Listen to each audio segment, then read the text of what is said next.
hindi makikipagnegosasyon ng gobyerno sa Maute Group. Yan ang ginit ng palasyo. Narito pong report.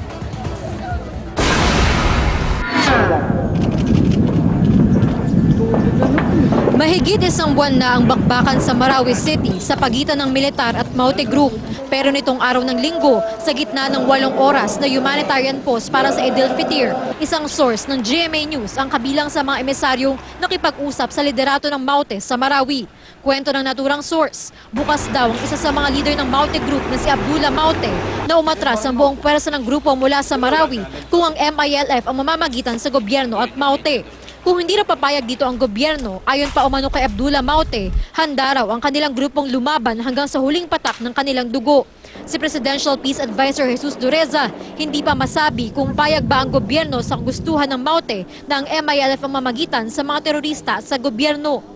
Let's see, we cannot commit to anything, especially negotiations. So, anything that will save lives. Ayon naman kay MILF Implementing Panel Chairperson Mohagar Iqbal, sa konteksto ng humanitarianism, hindi imposibleng maging mediator ang MILF. Sa pakikipagpulong din ng mga emisaryo sa Maute, sinabi rin umano ni Abdullah na buhay pa si Father Teresito Chito Suganog, isa sa mga binihag ng mga terorista mula pa nang magsimula ang gulo noong May 23. Sabi raw ni Abdullah Maute, handa ang grupong pakawalan ng pari, kapalit ng pagpapalaya sa mga inarestong magulang at kaanak ng Maute Brothers. Matatanda ang inaresto nitong June 9 ng ina ng magkapatid na si Farhana Maute sa Mashu, Lanao del Sur. Bago ito, inaresto sa police checkpoint sa Davao ang ama ng Maute Brothers na si Kaya Mora kasama ang kanyang ikalawang asawa. Ayon kay Secretary Dureza, kailangan pang pag-usapan ang tungkol sa pagpapalitan ng bihag.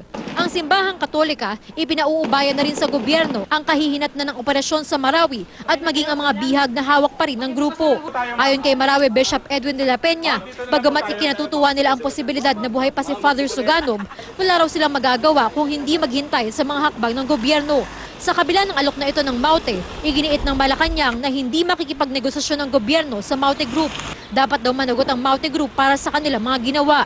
Ayon pa kay Presidential Spokesperson Ernesto Abella, hindi rin otorisado ng gobyerno ang umano'y pakikipag-usap kamakailan ng ilang religious leaders sa Maute Group. Any demands made inside, therefore, hold no basis. Let us continue to remind the public that the gravity of terrorists and their supporters' offense is immense, and they must all be held accountable for all their actions. Bineberipika pa rin ng gobyerno ang ulat na nakaalis na ng Marawi ang terrorist leader na si Isnilon Hapilon. Pero kung totoo nga ito, malinaw raw na indikasyon ng kaduwagan ang pag-iwan ni Hapilon sa kanyang mga kasamahan.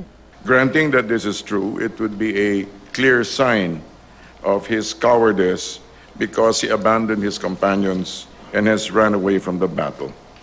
It may also be indicative of the infighting that may now be going on within the group. It may be a matter of time before they disintegrate or self-destruct. Sa ngayon, tutok daw ang gobyerno sa pagbuksa sa Maute Group mula sa Marawi. Kasunod nito, nagpatuloy ang airstrikes ng militar sa lungsod ngayong araw. Hindi bababa sa 7 military aircraft ang namataang lumipad at nagbagsak ng bomba sa mga hinihinalang pwesto ng Maute Group. Jam Cesante, GMA News.